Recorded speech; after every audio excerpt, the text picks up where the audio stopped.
Hi guys, Dreena here from Plant Park Kitchen. So it's been a while since I've done a video for you, and I've had a lot going on between the release of Plant Park Families back in May, and then the kids out of school and just keeping up with them all summer.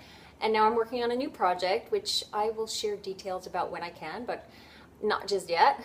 But today I want to do a quick video because it's fall, and in Vancouver here today it's just beautiful, it's sunny, but the weather's changed for sure, and we're into autumn. So, you know, lots of great autumn produce out, and one of those items is squash, winter squash and butternut squash. And many of us love butternut squash and other winter squashes, but we just are a little bit intimidated to prepare these at home, like how to get into these very hard and difficult looking vegetables. So I'm going to do a quick video for you today to show you how to prepare them, and that way you can make some delicious recipes at home.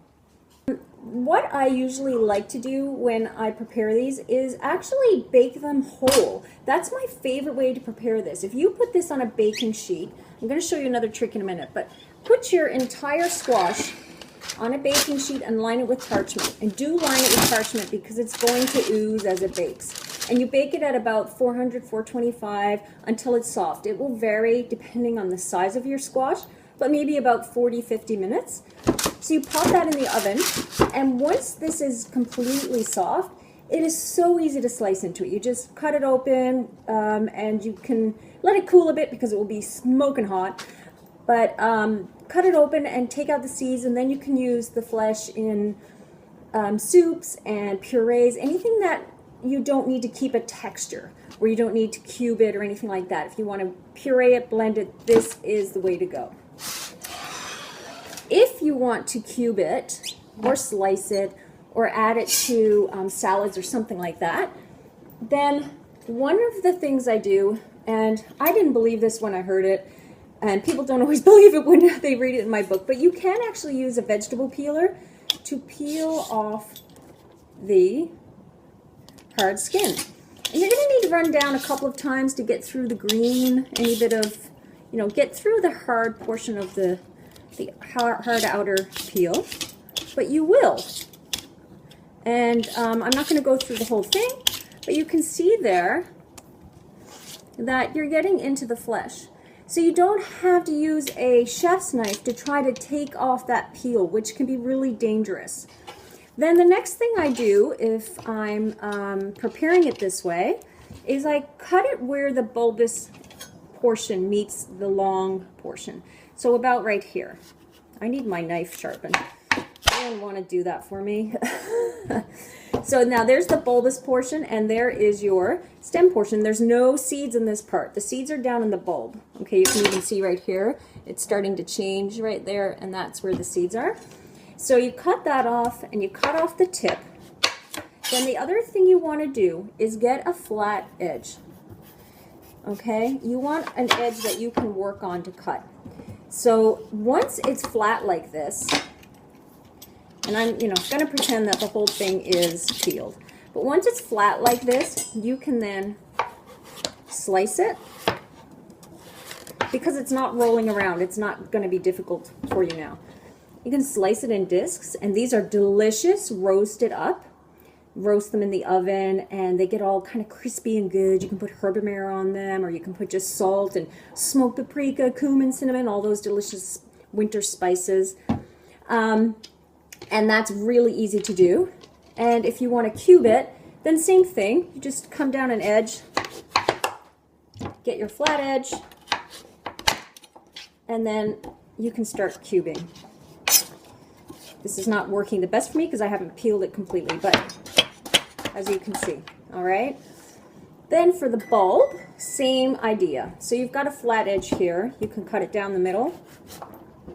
On the top, keep your fingers away, and there's the seeds. The best way to get the seeds out is just to use a spoon, and they'll come out pretty easy, okay?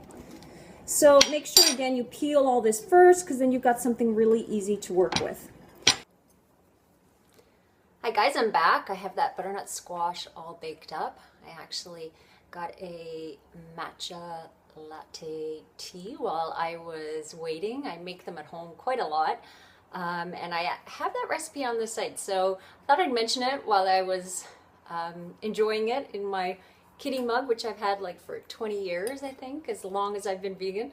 And it's totally my morning fix. I mean, I don't even wait for the fall. I have this all year round because I just love it. And yeah, you can make it. The recipe's on my site. You don't have to spend quite so much at Starbucks to make one. And yeah, so the squash is all baked up, and I totally disregarded my own advice and I cut it open while it was steaming hot. But I just wanted to show you how soft it is. See, you can see the flesh is completely soft there now. If you pierce it with a knife, it is soft throughout. So you can just scoop out the seeds, and I'm not going to do too much with it right now because it is so hot, but when it cools down, you can peel away that flesh, or the peel from the flesh, and then you have all that inner flesh to use for soups and use for stews, whatever. I tend to, another thing I do in the fall, because I really love lunch bowls, most days I love a lunch bowl for lunch, and in the summer I use lots of raw veggies and fruits and that kind of thing, and in the winter I definitely need more cooked foods. And so I tend to bake these in advance and then take out the seeds and cut the flesh and just keep it in the fridge. Then through the week I just reheat it a little bit. I pop it in a dish in the toaster oven and heat it through a bit so I can add it to my salads. So that's another idea that you can do, but it is so, so good in soups, and I will be sharing a soup with you on the blog very soon, so stay tuned.